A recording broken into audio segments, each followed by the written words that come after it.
That is the incredibly beautiful and arguably super native Guadalupe fan palm, native here, because it's just a few degrees off down south, off of Baja, just south of San Diego on a little island. And what you may not have known is these beautiful seeds that are coming off this tree, and these massive, beautiful bracts. Before they turn brown, or I guess you could call that black, they're green and they look like grapes. It's super cool. So I think wineries should use this plant all the time. And of course, they do look a little purplish, like a dark purple grape would. So how fun would that be to like have it at a winery, you know, above where all the people are sipping their wine, and then they basically tell people this is a hybrid between a grapevine and a palm tree. I bet some of you would believe it if I told you that. I should have started the video out that way. But what you don't know, or maybe some of you know, but many of you don't, is that these are edible. Yes, there's a reason why they call this plant Brahea edilis. Edilis means edible. And that reason is the one I'm about to demonstrate for you. So you could do this in a more dignified manner, but it just seemed like the thing to do. So what you do, wait until these things are black like this, which means they're totally ripe, and you pick them. Some of these are a little past ripe, see, they're a little wrinkly. What you really want is shiny balls like this. Shiny black little balls like that. That's the best. You know, try shriveled up wrinkled balls. Older balls, shoot those. Now it's good because there's not as much flesh because it's all dried out. I want to get them just right. See the difference? The one in the middle, that's how you want them. So, what you do, here you go. Get rid of the one I'm eating. Basically, eat the outer flesh. See, here it is before. Here it is after. What does it taste like?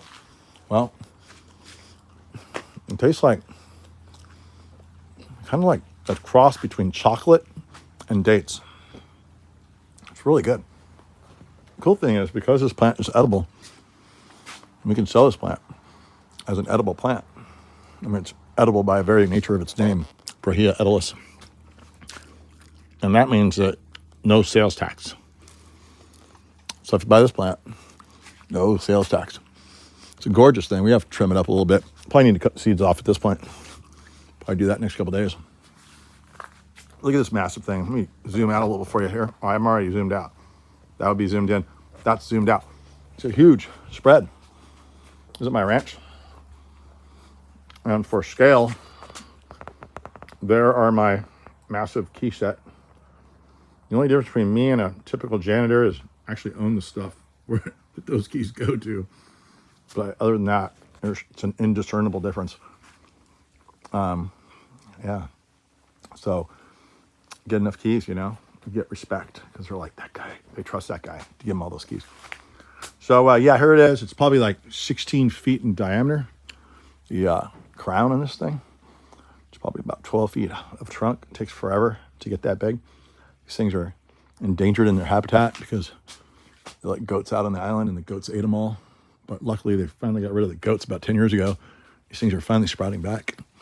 And the only reason they exist at all is because they're on the northwest side of the island, which is like a 2,800 foot high mountain range.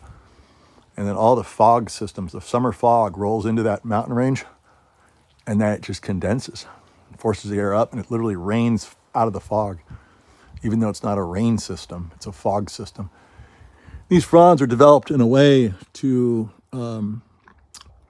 condense the fog into water, and then literally take it down through capillary action down the trunk, which completely hydrates the tree even before it gets to the roots. And then whatever's left that didn't soak in goes to the roots.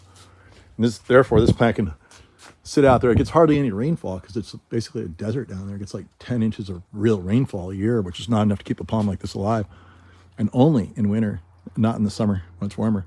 But because of that summer fog, this plant eked out an existence.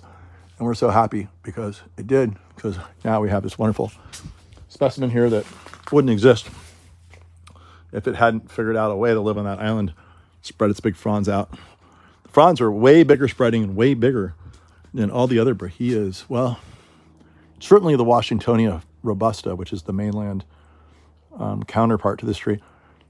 And the Washingtonia robusta grows along streams, water courses, and swamps.